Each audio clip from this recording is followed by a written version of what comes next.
Everyone, good morning. কেমন আছো সবাই? আশা করি অনেক ভালো আছো। আমিও আলহামদুলিল্লাহ ভালো আছি। আমি তারা লাইফে তোমাদের সবাইকে নতুন করে ওয়েলকাম জানাই।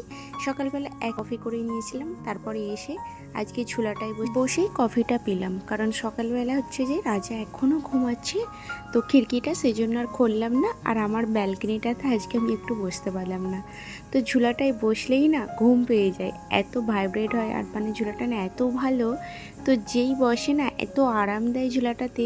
তো আমি বসার না সেই টাইমটা আমার কাছে হয় না, তবে মাঝে মাঝে মনে হয় ঘুমানোর দরকার হলে এখানেই এসে ঘুমিয়ে পড়বো একটু বসে। ঝুলাটাতে বসলেই কিন্তু ঘুম এসে যায়। এই ফ্রিজে যত রকমের মাংস ছিল, চিকেন, মাটন, বিফ, মাছ, সব কিছু কিমা টিমা সব বার করেছি। আর আমি ঘুম থেকে উঠেই কিন্তু আগে ডাইনিং টেবিলটা গুছিয়ে নিয়েছি, ওই মানে খাবার টেবিলটা। আর এখানে ব্রাশ ট্রাশ করে নিয়েছি। আর মাংসগুলো যেহেতু ডিপ ফ্রিজে দেওয়া ছিল, সেই জন্য আমি বাইরে আগে কিন্তু পানিতে বরফ জমাত, তো সেই জন্য দিয়ে দিলাম। তো এখানে বাবু আর আমি ব্রাশ করে নিচ্ছি। আজকে আমি খেয়ে নেবো মশলি আর একটা এগ বয়েল করতে দিয়েছি। রোজাটা চলছে বলে তো আমার যেন কিছু খেতে ইচ্ছে করে না, তো ওই যেটা মন যায় সেটাই খেয়ে নিই। দুপুরের ভাতটা তো আমি খাই না ধরতে গেলে, একদমই সেই সকালে যদি চাটা একটু কিছু খাই, আবার সেই সন্ধ্যায় ওই ইফতারির টাইমে কিছু খাওয়া দাওয়া করি। তো এই যে মশলিটা সব মানে রাত্রের দুধ ছিল ফ্রিজে, সেটা একটু ওভেনে দিয়ে গরম করে নিলাম। খাওয়া দাওয়ার পরেই কিন্তু এখানে চলে এসেছি রান্না করতে।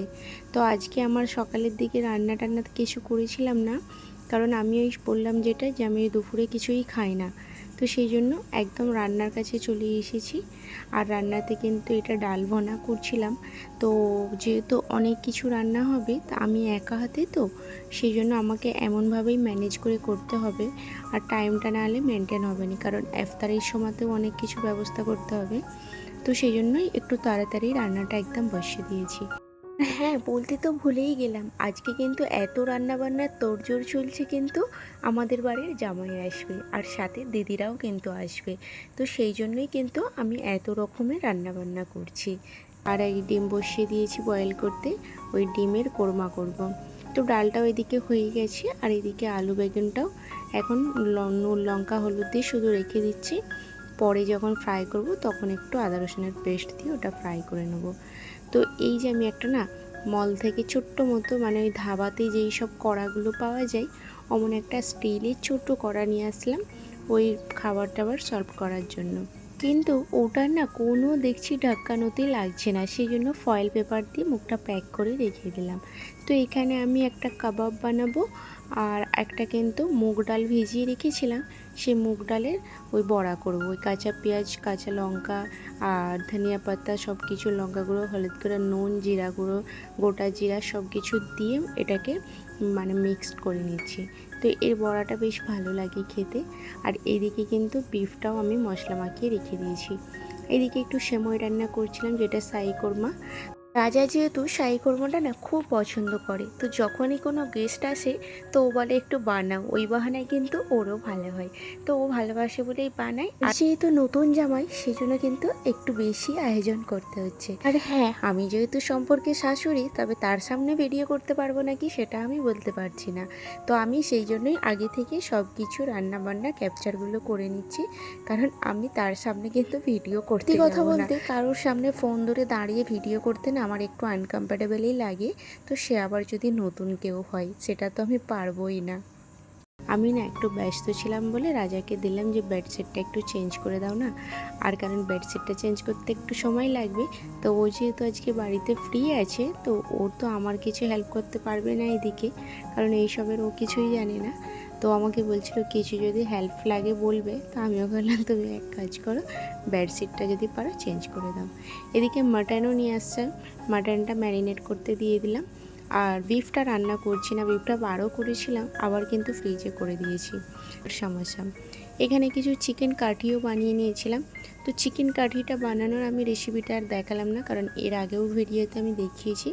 আর যেহেতু আমাকে এখন অনেক তাড়াহুড়ো করে সব কিছু বানাতে হচ্ছে, সেই জন্য কিন্তু আমি এতগুলো রেসিপি দেখাতে পারছি না, কারণ আমাকে ইফতারের মধ্যে সব কিছু কিন্তু রেডি করতে হবে।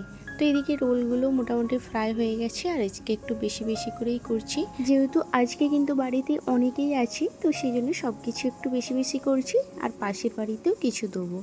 তো এখানে মোটামুটি আমার সব কিছু রেডি হয়ে গেছে আর সবাই কিন্তু এখন চলেও এসেছে, ভেতরে আছে। আর আমি এগুলো টেবিলটাতে ভালোভাবে সাজিয়ে দিচ্ছিলাম। এবার কিন্তু আমি ক্যামেরাটা বন্ধ করে দেবো, আমি বেশি ভিডিও করতে পারবো না। আর আমি যে এত তাড়াতাড়ির মধ্যে সব কিছু করে ফেলবো সত্যি ভাবতে পারিনি, কারণ একা হাতে তো অনেক কিছু রান্নাবান্না আমাকে করতে হয়েছে। আর প্রায় রান্নাটা আমার অনেকটাই হয়েও গেছে। এখানে আমি ডালের পকোড়াগুলো ফ্রাই করে নিচ্ছিলাম। তো ডালের পকোড়াগুলো মানে শেষেই করলাম চায়ের সাথে খাওয়ার জন্য, বাকি কিন্তু ওই ইফতারি হয়ে গেছে সবারই। তো এখানে দিদি চা বানাচ্ছিলো আর আমি বাকি বাসন টাসনগুলো সব ধুচ্ছিলাম।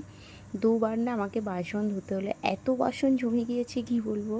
তো যাই হোক, দিদি এদিকে চাগুলো করছিল আর ওইদিকে আমি খাবারগুলো অন্য প্লেটেই সব সার্ভ করে নিয়েছি। এবার শুধু মানে খেতে বসার সময় আমি দিয়ে দেবো। আর আমি এখন ফয়েল পেপার দিয়ে সব প্যাক করে রেখে দিয়েছি, কারণ আমি সব হাঁড়ি টাড়িগুলো ধুয়ে নেবো বলেই তাড়াতাড়ি করছিলাম। তো এই যে চলে এসেছে।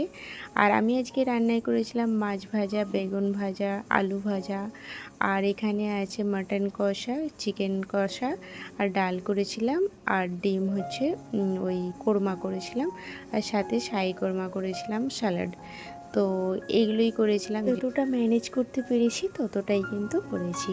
তো সবাই এখন খেতে বসে গিয়েছে আর আমি একটু লুকিয়ে লুকিয়ে দাঁড়িয়ে দাঁড়িয়ে পর্দার সাইড থেকে ভিডিও বানাচ্ছিলাম। তো আর এখানে আমি আর দিদি কিন্তু বেডে সবাই বসে পড়েছি, আর ওনাদের সব কিন্তু টেবিলে দিয়ে দিচ্ছি। আর মা ভেতরে খাচ্ছিল। মাও চলে গেল দিদিদের বাড়িতে, মা যেহেতু দিদিদের বাড়িতেই ছিল, দিদির সাথেই আসলো আবার কিন্তু চলে যাচ্ছে। আজকের সময়টা না প্রায় 12টা না 12:30 এখন বেজেই গিয়েছিল। রোজা রেখে না তাড়াতাড়ি করে খাওয়াটা হয় না।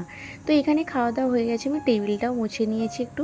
আর আমি একদমই ভেবেছি কি জানো তো, এই মানে গ্যাসটা সব ক্লিন ভালোভাবে করে রেখে একদম যে ঘুমাবো, সেই কখন উঠবো পরের দিন আমার ঠিক নেই।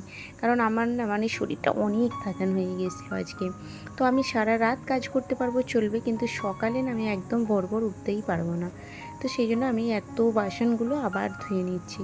2-3বার আজকে শুধু বাসন মেজেছি আমি, মানে বাসন মেজে মেজেই আমি সেই কামবালি বাই হয়ে গেছি একদম। তো এখানে যাক, আমার একদম দিল কালিজা ঠান্ডা করার জন্য রাজা নিয়ে চলে এসেছে একটা মজিটো ঠিক না, এটা সোডা। ওরাই ঘুরতে গিয়েছিল, যেহেতু আমাদের জামাইটা আছে তো আমাদের বাড়িতেই ছিল, সেই জন্য রাজা এখন রাত্রিবেলা একটু নিয়ে ঘুরতে গিয়েছিল। আর এই যে এখন কিন্তু ওরা সোডা খেয়ে এসেছে, আর আমার জন্যও নিয়ে আসলো একটা, আর বাবুর জন্য একটা নিয়ে আসছিল। তো এখন সোডাটা খেয়ে না আমার সত্যি কী যে ভালো লাগছে কি বলবো।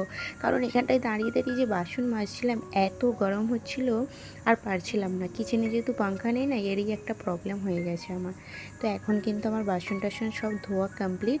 আর আমি একদম গুছিয়ে টুছিয়ে যা বার করেছিলাম না, এই রাত্রিবেলাতেই মুছে মাছে তুলে দিচ্ছি, কারণ কিচেনে না রাখার আর জায়গা নেই। দেখো পেছন দিকটা পুরো ভরে গেছে।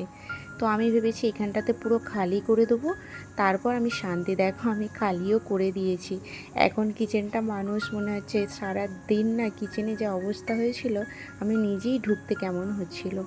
আর আজকে না একটা ল্যাম্পও খারাপ হয়ে গেছে, কেন জানি না ল্যাম্পটা মানে কেটে গেছে কি লুজ কানেকশান হচ্ছে আমি জানি না। তো দেখছি ল্যাম্পটা একটা বন্ধ হয়ে গেছে। এখানে আমি একটু ফ্রেশ হয়ে নিলাম। তাহলে চলো আজকের মতো ভিডিওটা এখানেই শেষ করলাম। আর কেমন লাগলে জানিও, আর সাবস্ক্রাইব করতে ভুলো না।